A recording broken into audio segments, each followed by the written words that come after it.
Welcome to this episode of the Building Texas Show. I'm excited to be sitting in Edinburg, Texas with Mayor Omar Ochoa today and really celebrating the Rio Grande Valley and cities like Edinburg that are attracting so much to happen. Yeah. And that's both sides of the border. And so I'm really excited to dive into it, learn more about Mayor Ochoa, and thank you for joining us today. Yeah, thanks for the invite. Always happy to talk about Edinburg and the Rio Grande Valley. I think it is a wonderful place. Not enough people outside of this region know about it, so I love talking about it. And you're originally from Edinburg. You're a product of the public school system there and have Absolutely. gone on to become an attorney. You've served the city as a city attorney, and you've been involved in the process of city building for some time in your career. It's true. Yeah, born and raised here in Edinburg. Did all of my schooling, all my public schooling here from elementary all the way through high school. I left for a little while. Went to UT for undergrad and for my law degree, clerked in a couple of different states, ended up being a practicing attorney in Houston for several years, but had an opportunity to come back to the Rio Grande Valley and did just that. My entire family is down here. My dad was mayor of Edinburg himself back in the 90s for 13 years.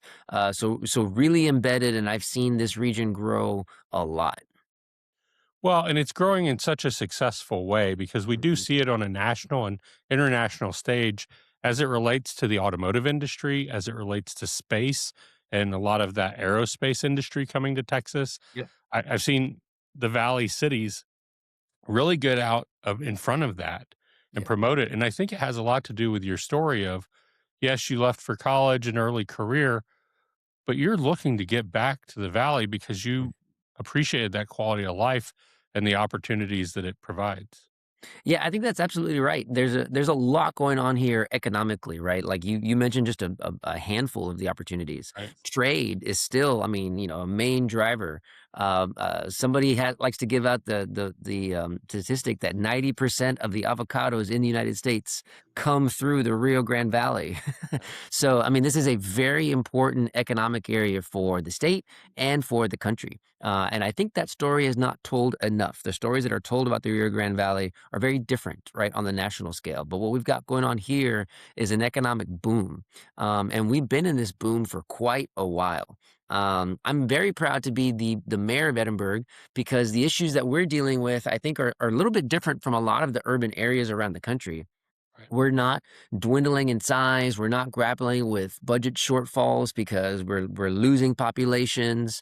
What we're dealing with is infrastructure needs, really more than anything else, because the pace of growth has been so rapid that city leaders, county leaders, right, we really need to put our heads together and make sure that we're keeping up with all of those infrastructure needs.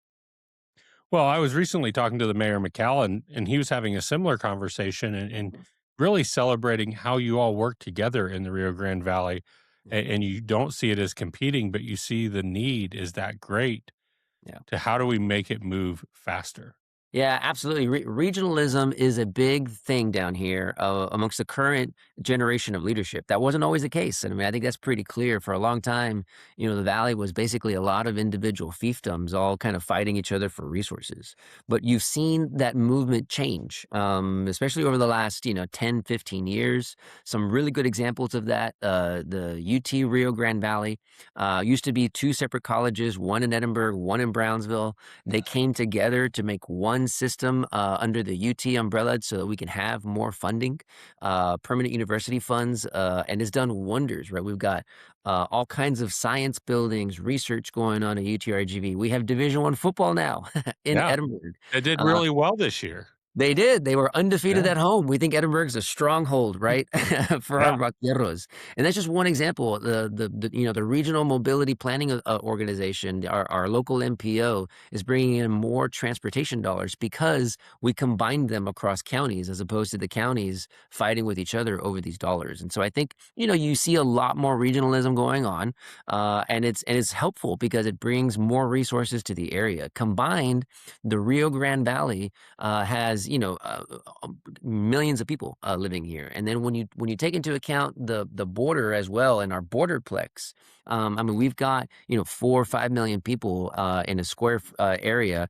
that's similar to the size of Houston and the surrounding suburbs. And so this area has a lot of economic potential, and we just need to be able to grab the resources that we deserve so that this area can continue to grow. Well, and it's a place I appreciate you talking about the borderplex because there's global brands and companies that move to the borderplex and seem to know more about that opportunity than maybe our fellow Texans in San Antonio Hmm. because they see that economic value and they understand that the ebbs and flows of the US economy happen, but it's a lot slower on the impact down in regions like the Rio Grande Valley, where you've kind of hedged that with diversity in industry, with a great workforce, and then with the cross border relationships that continue to drive the trade that you're talking about. Yeah, yeah, that's absolutely true. I mean, you can go all the way back. I think I'm really proud of my dad. I Yeah. say that a lot. I think he's the greatest mayor our city of Edinburg has ever seen. He was really there on the cusp when this boom kind of started, right in the early '90s. NAFTA, I think, did a lot to kind of to change a lot of those visions of what the future of the Rio Grande Valley can be, shifting away from an agricultural kind of mindset and economy more to the retail, industrial, manufacturing, right, that you're seeing now. And so, going through that time period, the '90s all the way up to now, you're right. We've seen, depressions, recessions, right, whatever, in the United States. The Rio Grande Valley has been, for the most part, insulated from a lot of the shocks. Obviously, business slows down here when it does across the rest of the country, but you haven't really seen the collapse of industries. You've seen very steady growth, and then massive growth, and then steady growth, right? So our area is very resilient economically. Well, and I think it's attracting that engineer and technical skill set to come work in aerospace, automotive, all agriculture. HEB is a, if you want to see Edinburg, McAllen, the Rio Grande Valley, walk through your produce aisle at HEB, That's right. and you're seeing a lot of the efforts of that work. But these people are coming from around the world and around the country Mhm. and deciding to stay in the Rio Grande Valley. They're That's right. really enjoying the quality of life, the cost of living, and then just the cultural aspects that the Rio Grande Valley affords. I see a lot of people moving to that borderplex and falling in love with it. Absolutely. Like I said, there's a lot of opportunity. It's a booming area, a big population base, but we really don't have the level and the quality of services that other urban areas around the state do. And so when a new franchise comes down here, I mean, it more often than not becomes the number one performing, Yeah. franchise restaurant in the country down here in the Rio Grande Valley. And you see this play out kind of over and over again. So I really think this region is starved for more of those quality offerings, whether it be in retail, in dining, in professional services.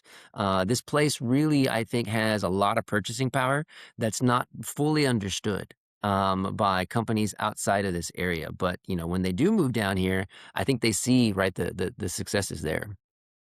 Well, it's great to hear, and then it just doubles down on the services that you do offer as a city and how residents enjoy living in Edinburgh today. Mhm. And that's a generational population that has grown, but they've grown in their community, they serve in their community.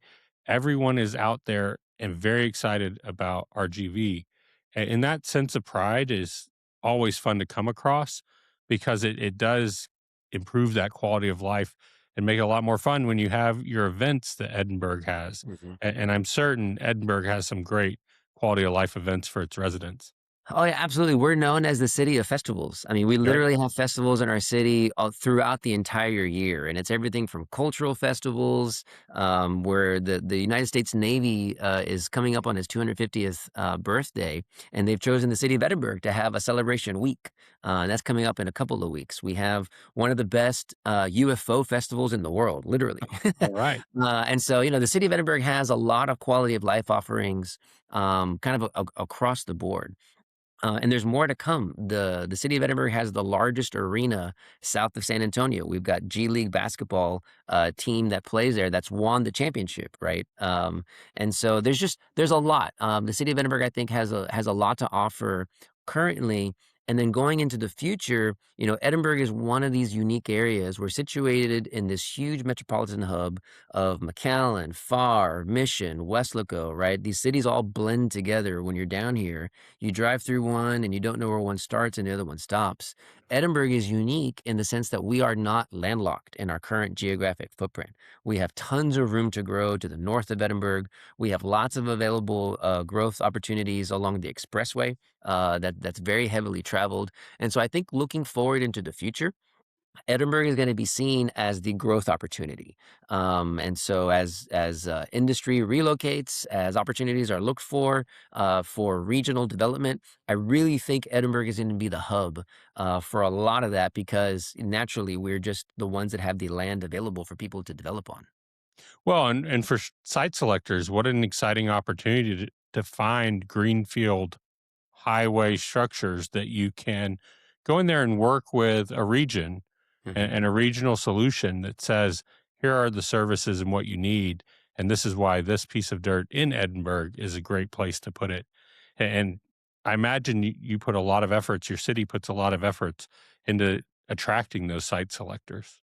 Yes, absolutely. We have a very active economic development corporation, and then the city itself, right, is always looking to bring in more of these outside services. Edinburgh does, in fact, have a growth mindset. As I mentioned before, right, the challenge for us is how to grow responsibly, Right. so that we're not giving away the resources of the future, but that we're doing it in a way that's going to sustain that growth over the long term. But we've had, generations of really good leadership in Edinburgh that have had that mindset. And I'm just, honored to be able to kind of continue that tradition. And where would people go to find more information about Edinburgh or your economic development opportunities or your quality of life? If you're already a resident, where would you direct people? Yeah, really easy. The internet is always the first place to start, right? So you can go to cityofedinburgh.com. That's the city's official website, and there's all kinds of resources on there. We have this great GIS map, for example, where you can see all of the development that's going on in the city of Edinburgh, from subdivisions to infrastructure projects that the city is doing. It's all available there. If you go to edinburgharts.com, that has a lot of the festival schedules. It has a lot of the quality of life programs and offerings that the city provides. But also on social media, the city has a very robust Yep. social media platform. Our Facebook page, I think, has about 100,000 followers. And we have a very good communications department that is continuously pumping out stories about what's going on in the city of Edinburgh and highlighting all the great things that are going on. Well, we so appreciate you spending time with us today and telling us so much about what's going on in Edinburgh, the Rio Grande Valley as a whole region. But that's the exciting part of people like you that are serving the communities, coming back with a historical reference, but also this vision of a fantastic future for the region that does keep people living in the Rio Grande Valley, enjoying a quality of life, and being great citizens. And that's exciting to see in city leadership. I appreciate that. Thank you. Yes, and this is really just is the tip of the iceberg. I'm also very easily reachable on social media myself. If anybody ever has any questions about the region, I myself do videos every day Yeah. highlighting what's going on here in Edinburgh. So please, stay in touch, stay engaged. I love to hear from people, and I'm always trying to be accessible. Well, Mayor Ochoa, thank you so much for the time today, introducing us to your wonderful city. And we look forward to sharing that message broadly and saying there is a lot to be done and a lot happening already down in the Rio Grande Valley and in Edinburg, Texas.